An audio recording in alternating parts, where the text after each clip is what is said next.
때는 877년 왕건은요 지금의 개성인 송악 지역의 호족 왕융의 아들로 태어납니다.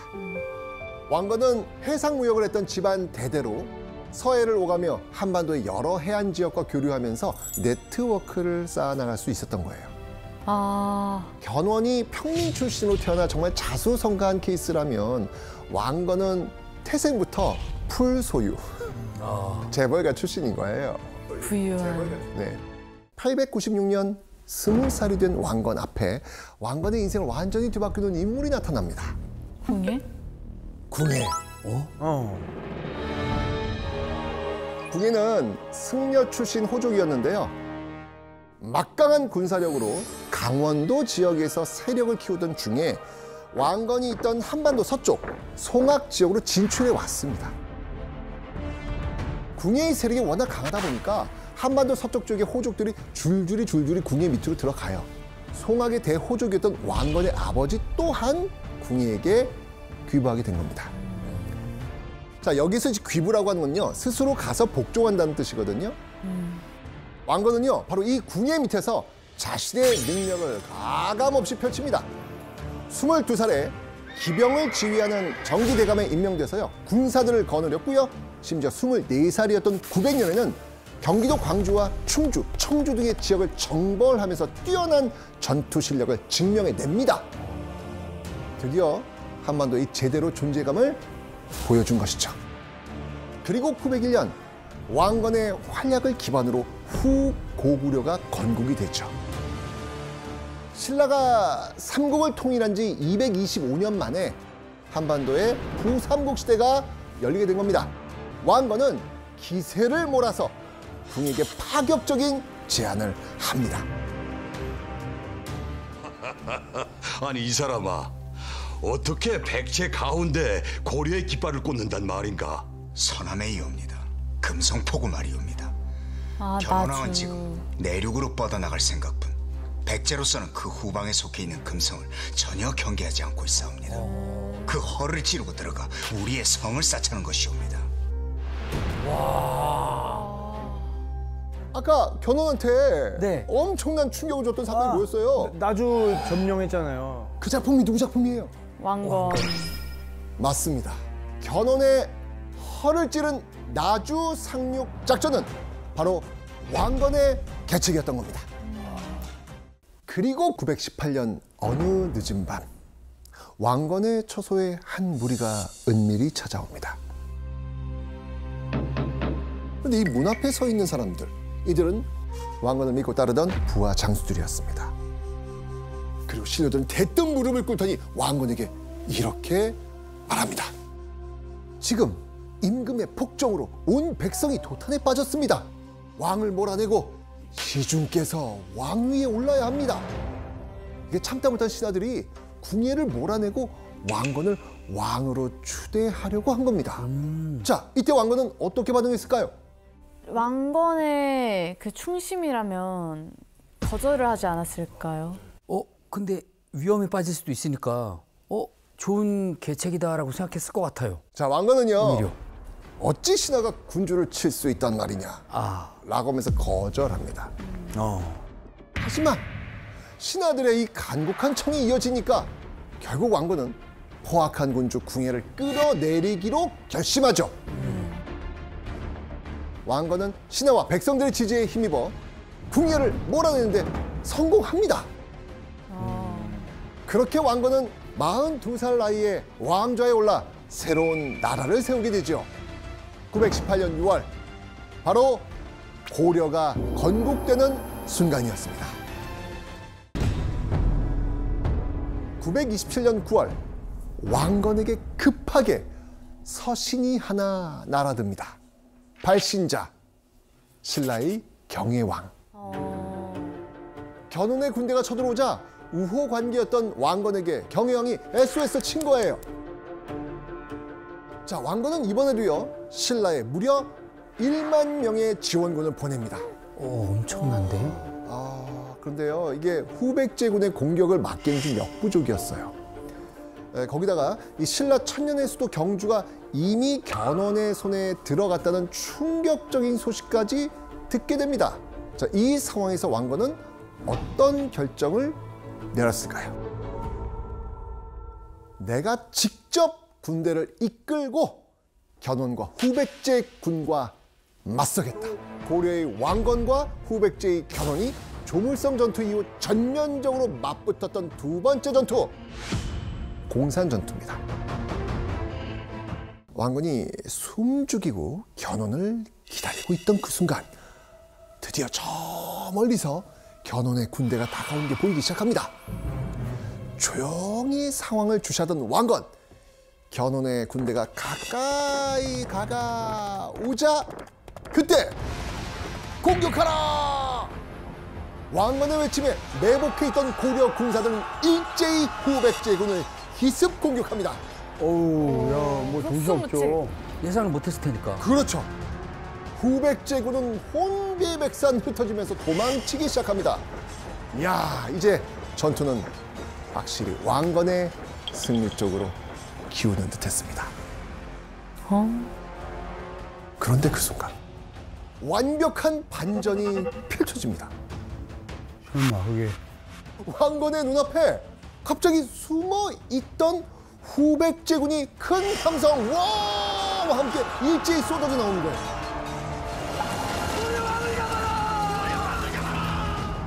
속임수였나? 견훤도 이걸 생각하고 있었던 거야. 사실 견훤은 후백제로 돌아가는 길에도 긴장의 끈을 놓지 않고 있었습니다. 정탐병들을 보내서 고려군 왕건이 매복해 있다는 정보를 입수했던 것이죠. 그리고 후퇴하는 것처럼 속여서 왕건의 고려군을 유인했고 이중으로 매복해 있던 후백제군이 분산된 고려군을 각계격파했던 겁니다.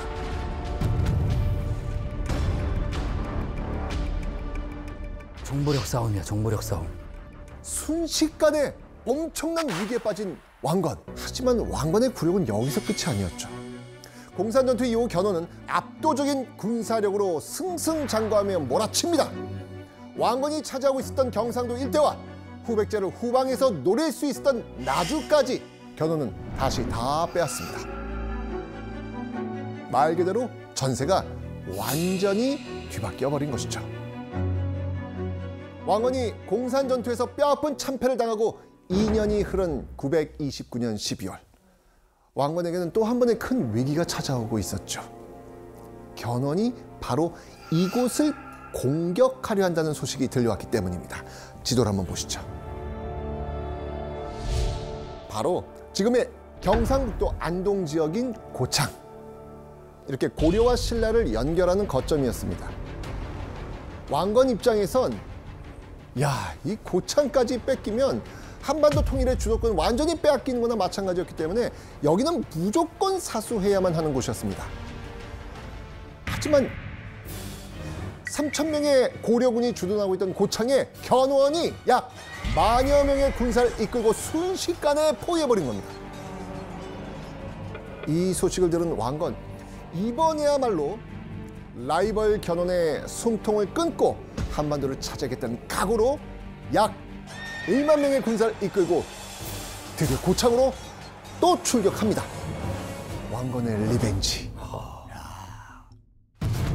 고려의 왕건과 후백제의 견훤이 또다시 승패를 겨루는 순간이었습니다. 저 멀리서 예사롭지 않은 무리가 전장을 향해 몰려오고 있었던 거예요. 왕건에게 점점 다가오고 있는 그 무리의 실체, 고창 지역 호족들이었어요. 고창 지역 호족들은 고려나 후백제 어느 편에도 서지 않고 정세를 지켜보고 있었는데 마음을 돌려서 왕건의 편에 서기로 했던 겁니다. 왕건의 어떤 정책? 친신라 정책이 정말 빛을 발하는구나. 그렇죠. 예. 박빙의 상황에서 호족들의 지지를 받으며 승기를 점점 가져오기 시작한 왕건. 자, 고창 전투의 결과는 어땠을지 확인해 보겠습니다. 드디어 더불어 싸우다가 저녁이 되자 견훤이 패하여 달아났으며 죽은 자가 8,000여인이었다. 결과는 고려 왕건의 대승이었습니다. 리벤지의 성공. 고창 전투의 승리 이후 신라의 30여 군현이 왕건에게 투항해 왔고 포기한 쪽에 기반을 둔 수많은 호족까지 왕건에게 기부해 옵니다. 아, 이 후삼국 시대는 많은 호족들이 포진하고 있는 호족의 시대라고 할 수 있어요. 그래서 무엇보다 호족의 동향이 굉장히 중요했는데 이 고창 전투 이후 왕건 쪽으로 이제 기울어지면서 이 삼국의 주도권이 고려로 넘어가게 된 것이죠. 그 당시 견훤의 나이가 69세. 천년 전 69세면, 어휴. 벼랑 끝에 선 견훤은 무너져가는 국군을 일으키기 위해 아주 중요한 결정을 내리죠. 당시 견훤에게는 아들이 10명 있었어요. 이럴 때 보통 어떤 아들에게 왕위를 물려줄까요? 장남. 상자. 자, 견훤이 어떤 아들을 후계자로 선택했는지 기록을 한번 보겠습니다. 넷째 아들 금강은 몸이 크고 지략이 많았다. 견훤이 특별히 그를 총애하여 그에게 왕위를 전해주려고 하였다. 첫째가 아니네요. 넷째. 그런데 935년 3월 이 견훤의 계획이 한순간에 무너지는 충격적인 사건이 벌어집니다. 신검이가 아니냐? 군무와 국정이 혼미하여 설마. 소자가 폐하의 자리를 대신하지 않으면 아니 되게 되었사옵니다. 뭐라? 아이고야. 역적인 무리들을 응징하고자 혁명을 결행하였나이다. 아버지가 살아있는데. 아버지의 뒤통수는 좀 심한 것 같긴 합니다. 그것도 왕인데 아버지가. 그렇게 견훤은 전북 김제에 위치한 금산사라는 절에 유폐됐고요. 아이고. 30명의 군사들에게 둘러싸여 감시를 받게 됩니다. 살아있는 게 더 슬프지 않았을까요? 죽은 거랑 다름없다 생각했을 것 같아요. 본인 명예가 있는데. 자, 견훤이 절에 갇힌 지 어느덧 3개월. 맏아들 신검에 대한 그 배신감에 몸부림치던 견훤은 이대로 죽음만을 기다리고 있을 수는 없다. 견훤은 자신을 감시하던 군사들에게 몰래 준비한 그 술을 먹입니다. 그리고 취하게 만들어요. 그리고 그 틈을 타 다급하게 금산사를 탈출하는데 성공하죠. 대단하시다. 그죠? 연세가 그렇게 있으면 그냥 절에서 그냥 내려놓을 법도 한데. 그죠? 견훤은 이때 아주 중대한 결정을 내리죠. 여기서 문제. 자, 금산사에서 탈출한 견훤의 다음 행보는 무엇이었을까요? 아들한테 가야죠. 네? 아들한테. 아들한테 간다. 앵왕! 도현 씨, 오다. 정답. 정답. 왕건에게 간다. 내가 키운 후백제잖아요. 근데 그 후백제를 어쨌든 빼앗겼고 신검에 대한 배신감이 더 컸을 것 같아서 왕건에게 가서 나를 받아들여줘라. 너무 인생의 철천지 원수 같은 사람이 날 받아줄까요? 지현 씨, 정답. 예. 왕건에게 가서 항복해요. 와, 왕건에게 가서 항복을 한다는 건 지금까지 내가 살아왔던 모든 것을 부정해야 되잖아요.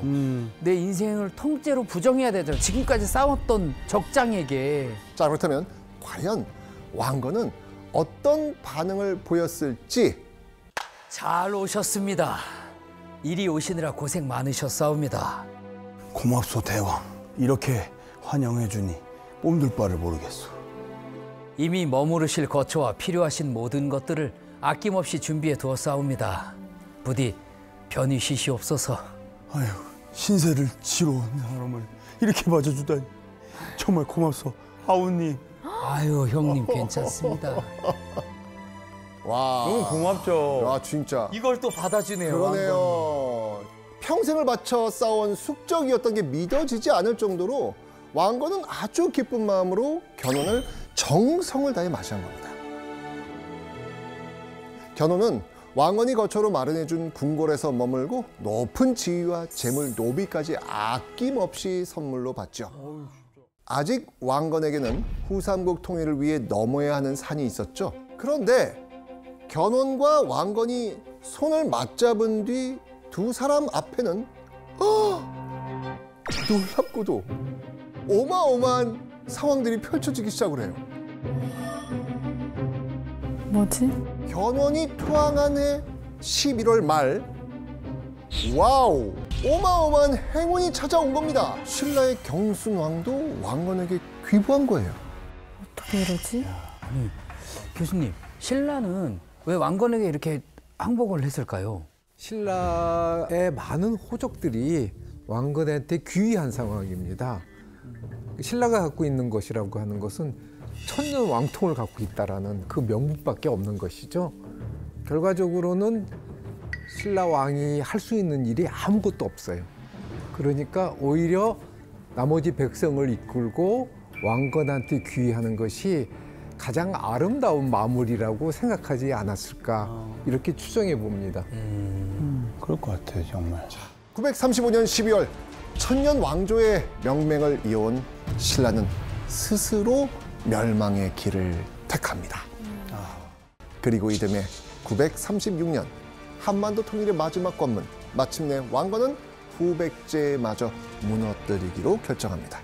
그렇게 왕건과 견훤이 이끄는 고려군대, 견훤의 아들 신검이 이끄는 후백제군은 지금의 경상북도 구미에 위치한 일리천이라는 강을 사이에 두고 진을 치죠. 그리고 선봉에 선 아버지 견훤과 아들 신검, 두 부자가 서로를 향해 칼끝을 겨누게 된 순간이었습니다. 아, 너무 슬프다. 그런데 이 전투가 시작되기도 전에 아주 놀랄만한 일이 벌어집니다. 뭐지? 신검도 항복하는 건가? 후백제 장군들이 갑자기 툭툭 입고 있던 갑옷을 벗어버리고 들고 있던 창까지 냅다 던져버리는 겁니다. 싸우기도 전에 항복을 하는 거예요. 이야, 견훤을 보고. 마주본 고려의 군사들 사이에서 그 옛 군주 견훤을 본 거예요. 비록 적진에 서 있지만 후백제 장군들은 자신들이 모시던 주군이자 후백제를 건국한 왕에게 차마 칼을 겨눌 수가 없었던 겁니다. 그래서 결국 견훤의 말 앞으로 와서 항복을 선언했던 거예요. 그럼 교수님, 견훤은 이런 상황까지 다 예측을 했을까요? 네, 아마 복수를 하기 위해서 그 전장에 참여했다고 생각되지는 않습니다. 견훤은 고려로 가서 보니까 왕건이 어떤 인물인지 또 고려의 군사력이 어떤 인물인지 누구보다 잘 알게 되었을 겁니다. 그런 상황에서 자신이 세운 후백제가 큰 희생 없이 패배하기를 바라는 마음, 그래서 아마 그 전장에서 후백제 장군들이 항복하기를 바라는 마음으로 전장에 참여하지 않았을까 생각이 됩니다. 아, 이걸 다 생각하고 한 거군요. 제 장군이에요, 멋진 장군. 고려와 후백제의 운명을 건 최후의 승부는 결국 신검이 투항하면서 왕건과 견훤이 이끈 고려군의 일방적 승리로 끝이 납니다. 936년 왕건은 마침내 그토록 꿈에 그리던 한반도 통일이라는 대업을 완수하죠. 한반도 주인의 자리를 두고 펼쳐진 왕좌의 게임, 그 최종 승자는 왕건이었습니다. 왕건과 견훤은 한반도 통일이라는 같은 목표를 향해 달려갔지만 서로 다른 방식의 정책을 펼쳤습니다. 왕건과 견훤의 이야기를 통해서 여러분이 리더의 위치가 됐을 때 어떤 모습을 지향하면 좋을지 한 번쯤 생각해보는 시간이 되셨기를 바랍니다.